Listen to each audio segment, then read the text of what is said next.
What's going on, Audioholics? This is Tyler from Audioholics Anonymous, and this is the 4th episode of Getting Into Prog. Today I will talk about a band by the name of Camel. I knew absolutely nothing about these guys prior to this episode, and, well, we'll get into it. The albums I listened to this week were Mirage and Moon Madness. Alright, let's start with Mirage. Honestly, after listening to this album 3 times, I'm just not blown away by it. There are some moments that make me appreciate it for what it is, but it is kind of generic prog rock. It doesn't really do anything particularly special. The musicianship is always impressive for prog albums like this, but amongst their peers, I think they wind up sounding kinda subpar. Maybe this is my fault for listening to bands like King Crimson before Camel, but I just don't find it to be up to snuff. Allow me to get into more detail about that with the tracks. So the album opens with a song called Free Fall, and this song is kind of emblematic of my problems with this album and this band as a whole. The music is just not all that memorable to me. Listened to it 3 times and I still couldn't repeat to you one lyric, one melody, nothing. The drumming isn't bad. It's pretty good for a prog band, but I've heard better. I will admit the drumming is one of the better aspects of the album, though. The vocals, they're just not my thing. I don't like them. I think they kind of suck, and the lyrics aren't great. I think the bass player is serviceable, but not all that interesting. The guitar player is by far the best part of this album, and once again, this band as a whole. Though I do think that his riffs are not so good that they need to be repeated as much as they are here. The lead playing is really, really good, though, and that's across both albums, not just this song. The other instruments included on this record do make it more interesting than some albums, but they don't serve the music as well as they probably should, in my opinion. The next song is Super Twister, and this is my least favorite song on the album. It actually kind of sucks. The flute, or whatever it is, I find it really annoying on this track. Again, the biggest sin this album commits is being boring. Music doesn't do anything objectively wrong, I guess. It just doesn't stand out much. I find it to be rather forgettable and not good instrumental at all. The third song, Nimrodel, The Procession, and The White Rider, is a pretty good song. It's one of the better efforts on here, but I just continue to find it forgettable. Again, I couldn't repeat to you one lyric, one melody, nothing. It's just one ear and out the other for me. I can't even remember the name of these songs. I have to keep looking at my list. The next song is Earthrise, and this is another song that I just find boring. I don't really have much else to say about it. I'd just be repeating myself over and over again. The last song is Lady Fantasy, Encounter, Smiles for You, and then Lady Fantasy. This is definitely the best song here. It's the only one I would actually return to. I find everything to be much more memorable on this song. I actually remember things about it.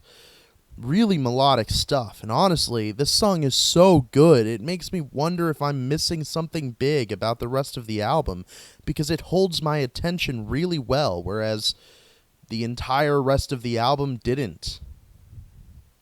So my final thoughts on this album.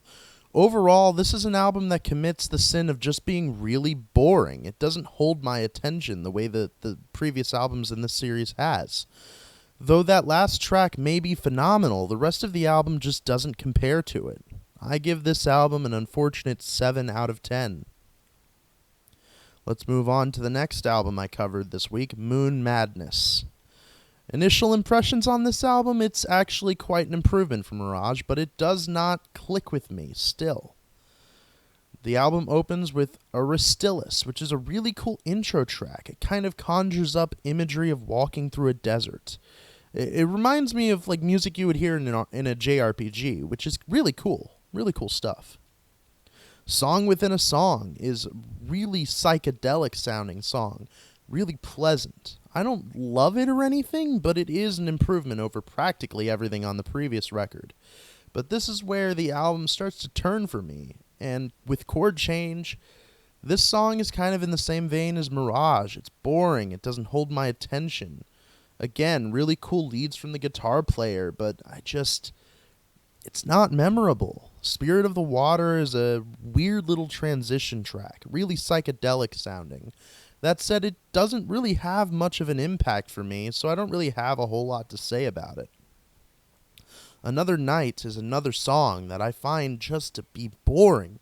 This album started so promising for me, but it quickly became more of the same boring, unmemorable, forgettable stuff from Mirage. I'm just not a fan. Airborne is the first song on the album that I would say is really, really, really good. Not at all worth sitting through the whole thing for, but it is really, really, really good. Lunar Sea, I don't dig it as much as the last song on the previous album, but it is a 9-minute song, and it bores me for most of the runtime, which is...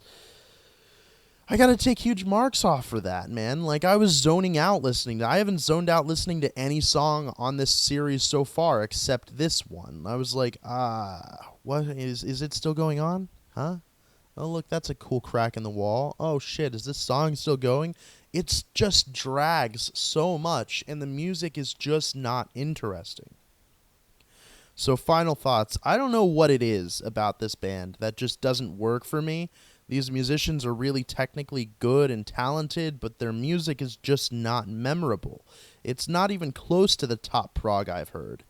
I find it boring, I find it derivative, and I find it undeserving of the praise it gets.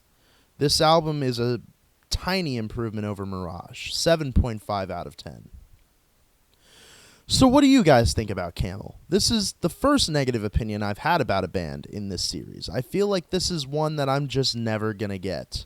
I don't find it to be all that awesome.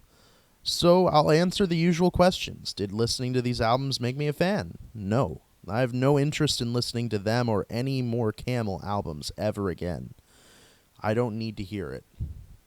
Did this help me get into prog, and would I recommend them to someone starting out in the genre?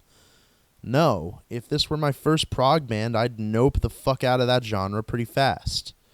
I also would definitely not recommend these albums to anyone starting out. This is a band you listen to once you've heard all of the great prog out there, and if you dig it, cool. If not, then you're like me and you're just not going to like it. Next time, I will be covering 2 albums by a little band called Porcupine Tree. I'm actually really excited for this because I am aware of the Steven Wilson band, which is really cool. The albums I'll be covering by Porcupine Tree are In Absentia and Fear of a Blank Planet. Hope to see you then.